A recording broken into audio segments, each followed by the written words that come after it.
Okay, so I'm going to have to do this manually as my clamp has had somewhat of an accident. So, plan for the tanks as follows. We have one tank. It will be nice and rough because, let's face it, it's me. This is the full length of the tank. We're going to put a barrier across at the bottom, which will be to stand rocks on. So we're going to have rocks all the way across. Behind that there will be a barrier. Picked the wrong pen for this. The foam. The idea behind the foam is to stop particles getting from, if any particles drop through, they don't come to the front, and if anything comes through this way, biological medium, it will also stop critters getting into the under section of the tank. In the back corner, up here, I'm going to have a tower.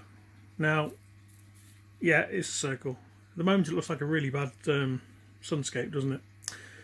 Beach, water, sky, and the moon in the sky, or maybe the sun, who cares?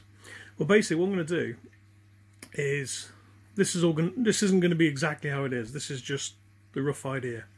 From here, what I want to do is have a pump inside. Pump's going to return from somewhere out here, so we'll say the middle, and the water's going to come up to the top here into like a bowl arrangement, and it's going to cascade out. We're going to have a drop down there, and then we're going to have like a meandering stream idea to drop down there. So then this water will be drawn back to the centre and up again. Filter media here, as in foam block, foam in the bottom of here, pump inside there, bingo, job done. I don't like that though, so what I'm going to do is, ooh, we have a bigger tank this time. That just means I've got to draw more. Ooh, can't draw straight either. I should have really taped this down, shouldn't I? Oh well. Right, so what we're going to have is we'll have the circle up here, boom. We're going to have the front section come across, and then what I want is I want a bay. So what I want to do here, ignore this, I want to actually have this as some sort of bay, and here I want to put like a little island, which I'm going to turn into the feeding spot. So inside, obviously in the tank, there will be the critters, but what I want to do is I want to encourage them to come here to feed. So I'll put fresh food here, so they get used to the idea that, oh, my pet monkey feeds me just here. And hopefully with a couple of walkways, maybe even 3, who knows, or I might just let them crawl up whatever's around the outside, stones, plants or whatever, to get up there. This is all going to be filled with water, obviously, for El Crabbolas, which obviously means all this will be water as well, and then there'll be a channel to here,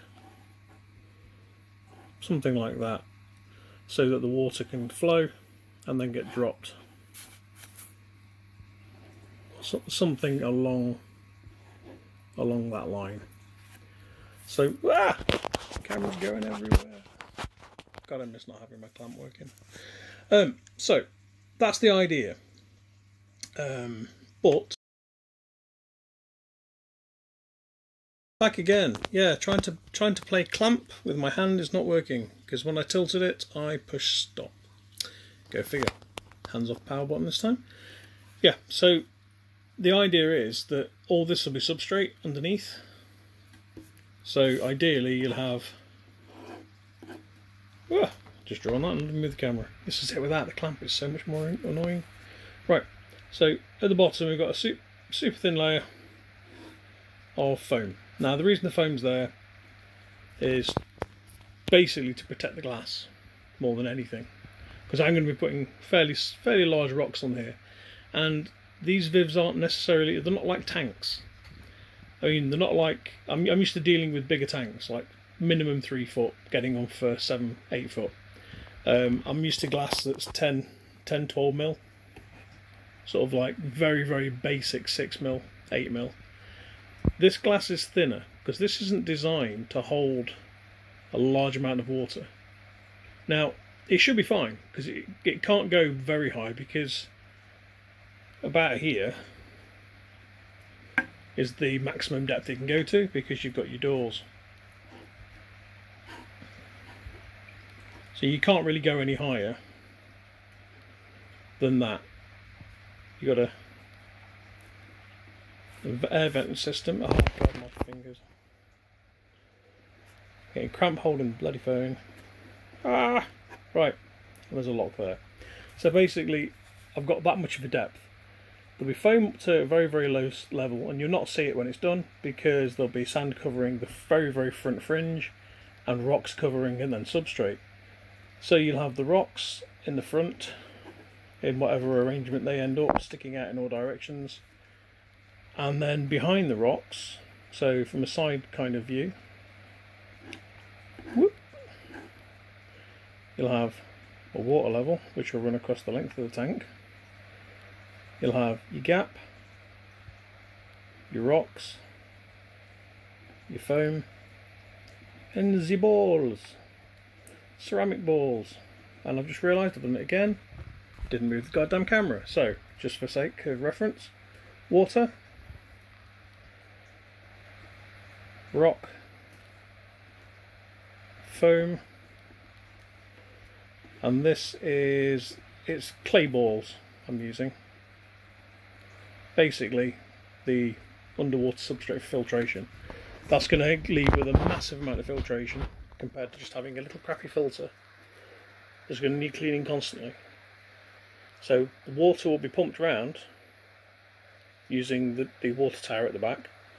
It'll come down, it'll drop in, it'll move around, but it will be filtered by these balls. However, because the tank is 3 foot by 1.5 foot, that's a lot of these balls. So what I'm going to do is, 1 minute, I will just draw this out quickly without, there we go, cramp. So what we're going to end up with is brains, there we go. Right, we'll have obviously the tower in the corner. This is getting bad because I'm on the edge of the paper, so it's going to shift. We'll have that, we'll have something along those lines with roadways. Obviously that. What I'm going to do is I want to build this area up here in some manner, as well as here. Don't really mind how I do it, and same here, possibly even here as well. And if I get that up, say an inch or two on that size is probably a bag or two of substrate. Because as crazy as it sounds, 1 litre of substrate is not a lot, and I'm going to need about 50, roughly. So to keep the cost down, as well as maintenance issues later, I'm going to abuse some foam. There will be filtration foam, and that will be covered over with a block, or actually I've got some thinner foam. Yes, I will use thin foam. Basically I'll make a bridge, and underneath the bridge there'll be filter foam. On top of the bridge there'll be the bio balls. The idea is the filter foam is going to be large cell, so it's going to have a very, very little resistance to water flow, but it will catch large particles and hopefully stop crabs from ending up living in here when they're small. Because if they get through the front filtration, through the front section, where are we? Here. If they get through, they can happily climb behind the rocks when they're babies. If they get through the filtration layer of the first finer foam mesh, then they're straight into these balls at that point. They'll be everywhere. And at that point, they can happily bugger off this way and straight into the blender. I mean, pump. So I'm not using a particularly powerful pump because it's not needed for something this size. It's not like it's a fish tank. I don't need like 6 to 25 times turnover of volume of water. I just need enough to have a nice trickle going off, a nice gentle flow, but strong, but powerful enough to supply this here, and obviously this here. So that probably makes some sense, I hope. But I'll see how I go. The design may change slightly. I mean, I definitely want this. I definitely want the bay. And I definitely want the build up in the tower. But the exact positions and sizes and stuff, we'll just see what happens. I do have some, for reference, in case anyone wants to know, I have some 2mm. It's EVA foam. That's going to be used for base for rocks, etc. The idea is I just don't want to scratch the crap out of the glass. Getting cramp. I just don't want to scratch the crap out of the glass. Just in case I ever have it as an empty base or whatever. Plus, obviously, it protects the glass a little bit.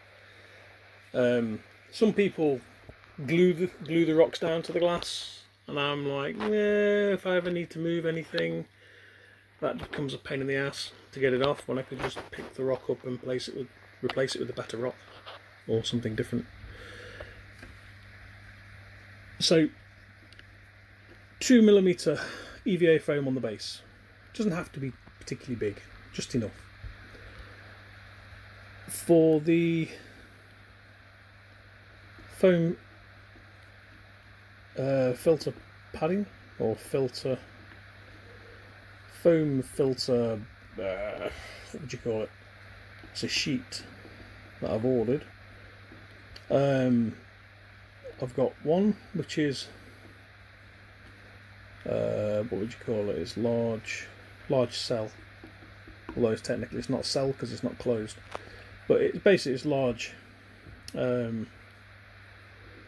think it's 60 micron. Basically, it's large. It allows a lot of stuff through. That will be used for this, and then exactly the same again. Fine,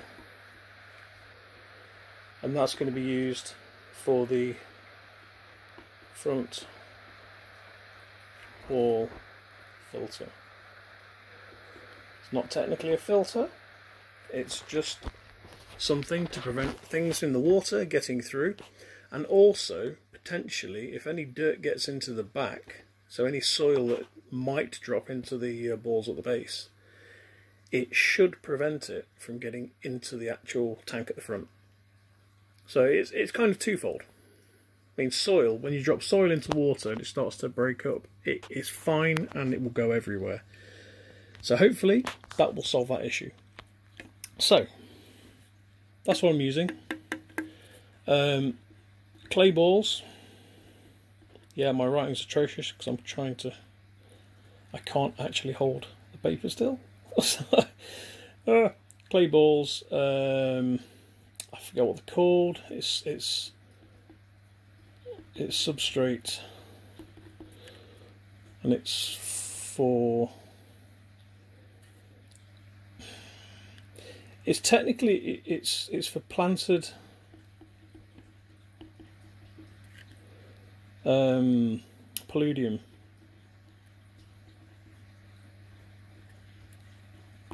But basically, all it is, it's just clay balls. In fact, if you see down there, that is what I'm using. Some people use them in filters, there's filtration, and they do a bloody good job because they're just ceramic. Well, say the ceramic, the clay. Some people use ceramic. Clay just works as well. Arguably, it's got a massive volume of surface area. So beneficial bacteria will love that. And once it's established, your tank's sorted for water. But yeah, the clay balls will be covering the entire base of the tank. And then on top of that base, there will be a layer, a mesh mat will be going down, or several mesh mats, because I've got a circular object in there, and mesh mats do not come circular. So I may have to cut one and then place another one down afterwards. Once that's on, there will be a layer of bamboo matting. That's basically just to add a little bit more capture for the soil. Just to prevent more chances of soil dropping through, basically. And I've had that stuff in fish tanks, and it lasts for ages. And seeing as this won't be submerged, it should last a hell of a lot longer. Plus it stops things like worms burrowing straight into the water. And then on top of that will be the substrate, and all the build-up sections, and rocks and ornaments, and then lots and lots of plants, wood, anything that's going to make it look nice and make it look like a good place to hide, breed, and basically live. Then I'll bang the lights on, and then we'll introduce the crabs, and we'll see how they go. It won't be something that'll happen immediately, as I have to pick up a few bits, and I have to locate my hobby Dremel, or wherever the hell my hacksaw is, because I have a large piece of tubing that I have to cut a section out of to make the inlet on this. At the bottom I've got to cut a section out to basically fill with a block of foam, and then inside the pump will live. But I need to find my cutting implements. Stanley knife will not do it, unfortunately, because this stuff is about 5mm, between 4 and 5mm of PVC, and it will not cut. I've tried it. It is not going to happen. So choppy, all will be done, and then hopefully I will be able to show you the steps as I go, as long as I remember to record it. If not, I'm afraid pictures will have to suffice, but I will try and take vids where I can, assuming I can get my clamp in one piece again. Kind of annoyed at that. So, yep, awesome. I'll catch people soon, and hopefully I'll get my clamp fixed and I can make this a lot easier. I could actually do with it mounting above the tank so you can see things being done. But anyway, I'm waffling now, so that's what we're looking at. Actually, we'll get the whole shebang of random. There we go, look at that. Crazy man's thoughts. Hey. So, there you go. Enjoy, and come back and check it out as it's finished. Thank you very much, and goodbye.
Okay, somewhere in here,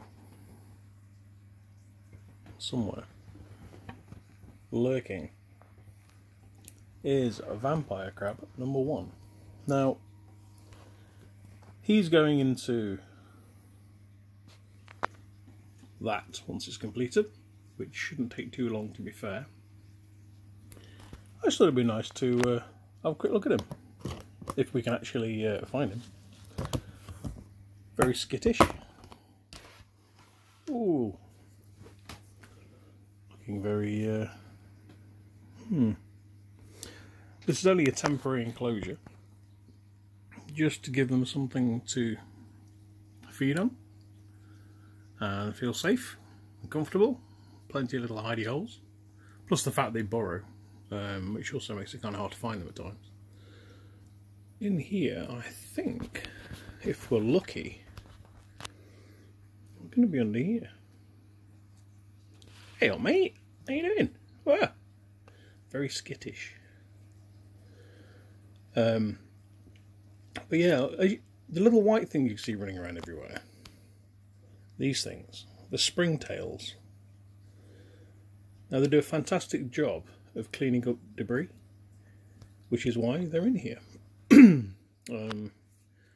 Doesn't eat a great deal, do you? Do you, mate? See how close we can get before he runs. I say he. I believe it's a male, judging by the claws. But the reason there's only one is there were originally 4. And this little nut job ripped, literally ripped the claws off 2 of them. I can only assume starve another one out, because it burrowed itself, and then basically I pulled it out and put it in a separate enclosure temporarily, and it managed, but basically it died. It was female, it was carrying eggs, and I was mightily pissed because this one had been, it got the poor bugger in a corner and wouldn't let it out, like he was standing guard or something, but wouldn't let it feed. And it was only after a day or 2 I realised this was going off. But obviously it had been going off since they were put in the enclosure when we first got them. So yeah, little psycho here.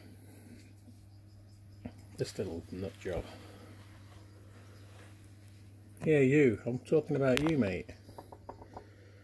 Smile, you're on camera. Look at his eyes. Fantastic.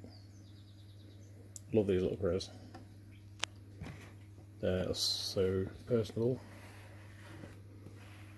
Ah, bit of focus. That's it. You're in there.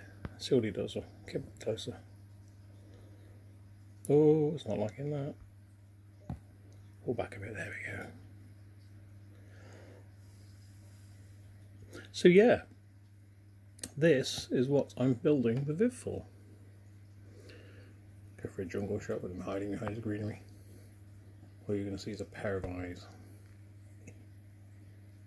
They are really funny little critters.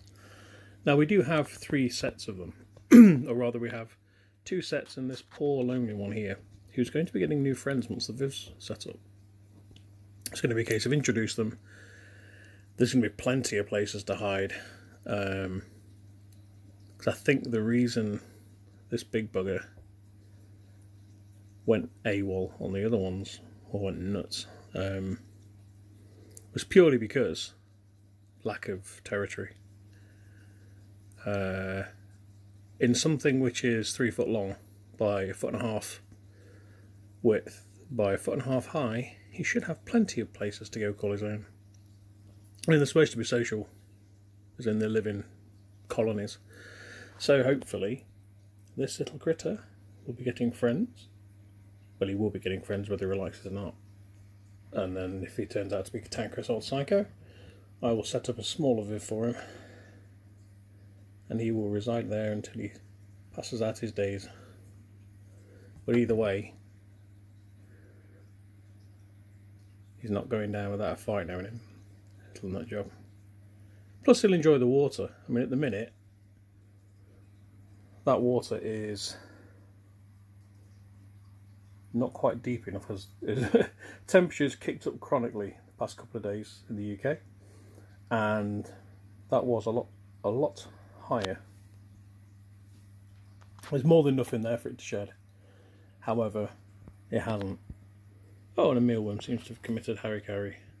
He'll be fished out. So basically, I'll refresh the water later on after this video, and these are doing okay. Drop the one in. The one became 1, 2, 3, 4. Basically, it's split off into 5 smaller ones in the matter of a week. So that's done pretty well. Looks like it's starting to split again, so that's cool. But when these all get transferred into the larger Viv, focus, thank you. When they get transferred into here, up to that black line, which is roughly where the water's going to be, up to the first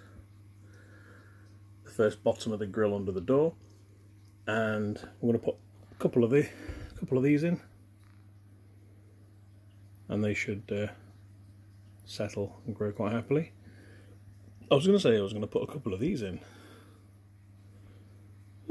Focus. God damn ye. These little buggers. Oh, I really can't focus in on these. Those little guys there. Right now. Too small, too close. Phone's having none of it. But basically, the springtails, fantastic little things. They'll clean up anything. So additional waste and stuff, not a problem. And then into the water section.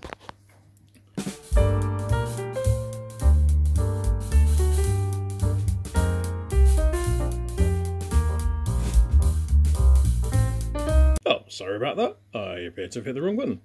But yeah, into the water, in addition to this little guy here, we're going to add shrimp and maybe some tiny fish. By tiny fish, we're talking endlers or something similar. Some kind of live bearer that breeds fast. However, I'm also a bit wary on that one, because we want the little crablings to survive if they breed. We don't want them picked off by fish, so I think dwarf shrimp might be the way to go. Plus, in a 3-foot tank, should get hundreds of them eventually as they grow. We used to have a 2-foot cube, and we had about, I don't know, 3, 4, maybe 500 shrimp in there, because we just let it go. Just left it overplanted, just let them go for it. Then when we came to break the tank down, there was so many, it was ridiculous. It was fantastic, little swarms. But if we can get a similar thing going in the water here, these guys will actually catch them and eat them. And the shrimp, to be fair, will feed on next to nothing, because they'll actually eat biofilm, which proliferates around every surface of an aquarium.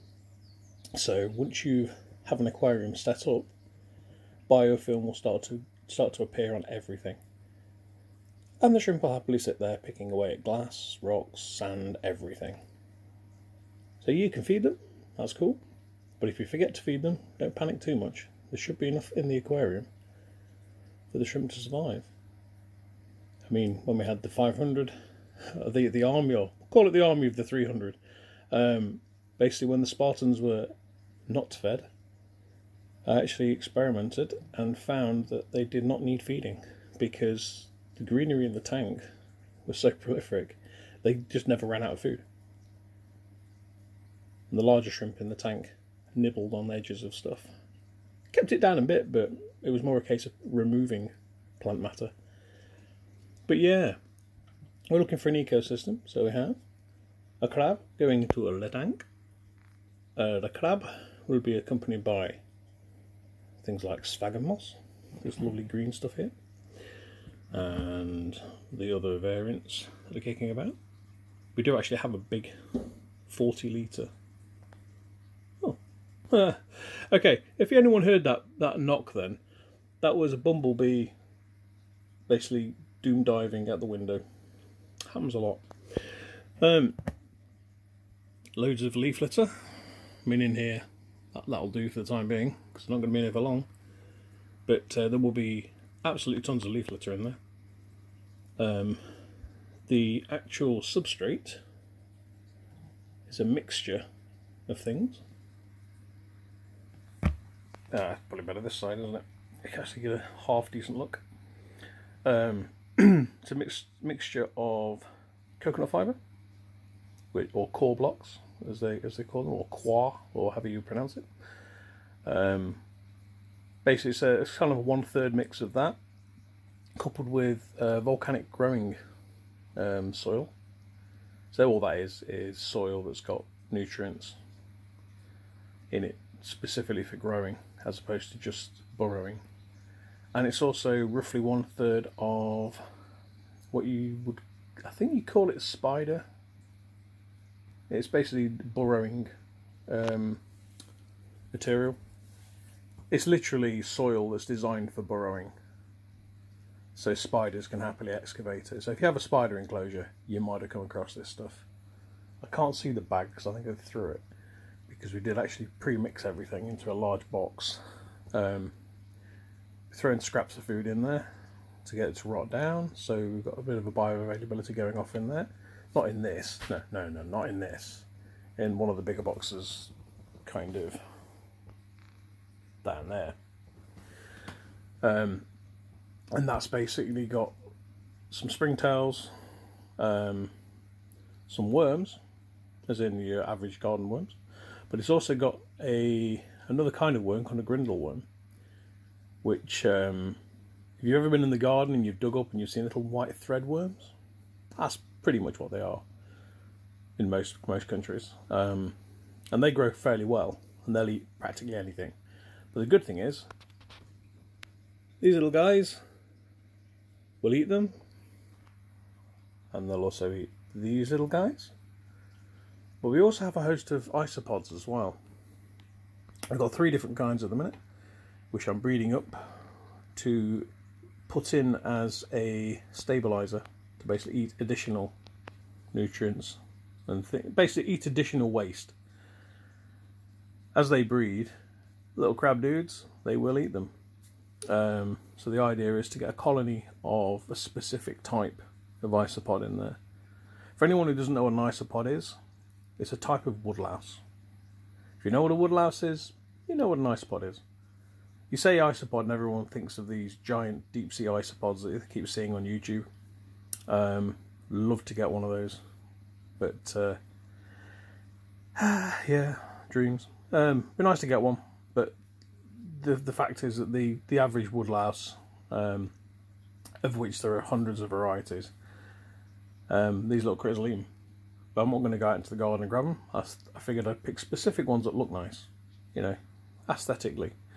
So we have some orange ones, which are getting to, they're kind of like a rusty orange at the minute. Some of them are starting to brighten up as well. We also have something called dairy cow. So they're basically, as you imagine, Frisian cows, black and white, sort of like botchers. And I have another one called Magic Potion. I don't know who comes up with these names, but they are basically like a cream white with like an iridescent sheen, like a pearlescent sheen. Whoa, I hit the wrong buttons. Bit of a pearlescent sheen on them, and they have sort of like yellows, greens, sometimes blue, kind of metallic runs along the backs. So they look really strange, like someone's attacked them with phosphorescent paint, and just they've ended up with little spatters. They look really cool, and they're also much larger than the other isopods we've got. So it should be interesting if we can get those to breed, because I think they'd look fantastic in that tank. But at the moment they're not breeding, although they're quite happy munching away and chilling. Whereas the other ones, they've grown rapidly and they're starting to breed. So I have a feeling by the time the tank's set up, it may end up being dairy cows or orange. But seeing as we have 3 vivs, we're going to choose a variety for each viv. And yeah, look at the little sod. Look at him. Oh, look you. Bless his little pinchy claws. I need to get him used to being handled as well, because they are notoriously skittish. I mean, if I go near this guy... Oh, no. or he did go there. Normally, if I go anywhere near him, he's off. And he's not like a casual walk away, he just sprints for the other side of the box. However, I have seen some that are very easy to handle, and they'll happily sit in your palm of your hand and eat. So I think it's just a case of rearing. I think this guy's been exposed to far too many entomology shows, and has just had kids kind of poking at him, and generally been annoyed and just carted around in big cases with like 100 other crabs. So that might be why he's so cantankerous and why he beat the crap out of the other one. But he's not as skittish as he was, so I think he is getting used to me. But we'll find out when we come to transfer, because I guarantee when I go to pick him up, he'll just scarper, and I'll be chasing him around the room. But yeah, not a problem. So that's a quick update on the state of play as far as the crabbolas are concerned. The reason I'm showing you this one is these are my crabs. Well, this is my crab. The other ones are not actually mine, although I'll end up probably doing the viv for them. I've done the viv for one of them, and they're quite happily chilled, but the viv needs to be sorted. It was basically a first setup just to get them in a viv instead of being kept in one of these boxes. So it's not ideal, but it does the job. It's just that because of the weather, because of the heat, and the fact that the viv is also heated, the water evaporates so rapidly. We're having to top it up every day, and we don't really want to be doing that. We need more water in there because it is just a temporary solution. But I'll take a video of that at some point so you can have a look at that. But it is very basic setup. Won't be anywhere near as much fun as that one, which I can't wait to get sorted. But yeah, enough said. Crabbola, CC Crabbola. I will put him back. Yeah, mate. Yeah, back you go. Because he does like that leaf. He spends a lot of his time under there, and then he'll come out, he'll run around, he'll grab loads of food, eat loads of these little springtails, which is quite funny, really, because they're really tiny, and you wouldn't have thought, dexterity-wise, with those big claws to catch them, but he just kind of casually puts down, pinches it, eats it, which is kind of cool, you know, especially at the speed they're multiplying. That's fantastic. But yeah, he's due for a feed later on today. I can't see any other than this little mound here, which I think I might just leave for the springtails. Yeah. We tried various things with him. So we've tried various different types of fruit, veg, meaty treats. And in the end, he settled on marine fish flake. Go figure. And cichlid pellets. Seems to really like those. So, still trying to get him back onto things like cockles, mussels, things like that. But he's having none of it. We'll get there yet. There he is in there somewhere. He's just chilling. Right, we'll leave him alone. Many thanks for checking it out, and any questions, feel free to ask. I'll do my best, and worst case scenario, I can just point you to someone who can answer a question. So, take care all, and yeah, thanks for listening. I through my circuitry, see the cheese from the unsubstrate.